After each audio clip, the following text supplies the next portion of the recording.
Hello, my name is Steven van Broeckhoven. I'm gonna show you how to rig the Wizard. Make sure you have a nice clean area with no sharp things underneath your sail or no stones. So here we have a nice grass, which is perfect.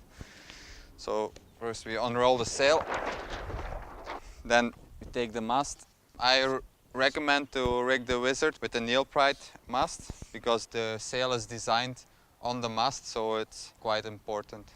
So we put the mast in the sail, I push it until it gets really tight.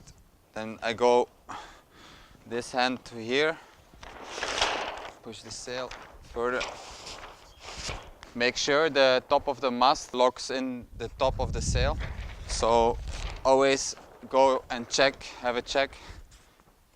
Feel with the finger if everything is inside. You have the specs on the sail, which are like a guide. It depends of every extension can have a little difference. So I'm gonna show you how you can see on the sail with the right amount of downhole.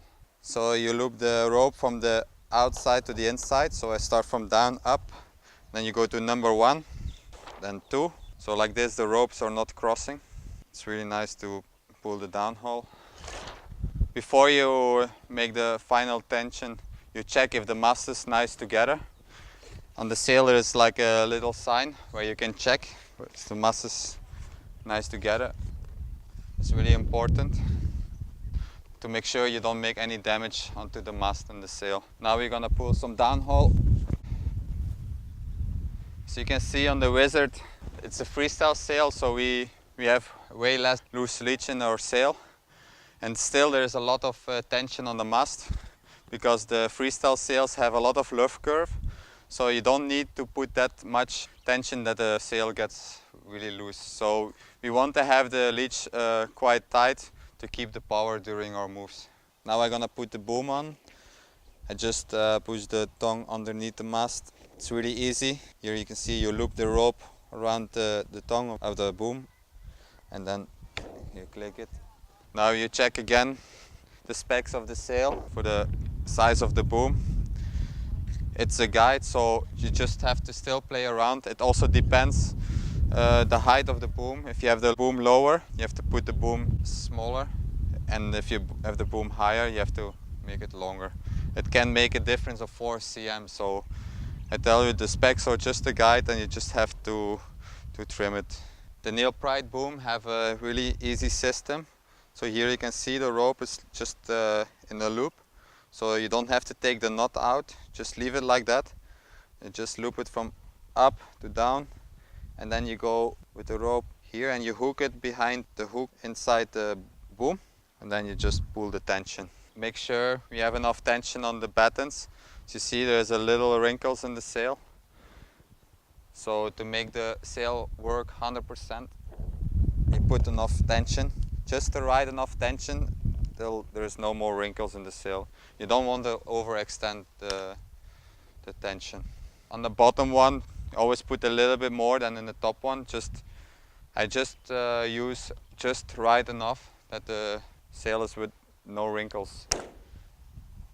So now you just grab the rope,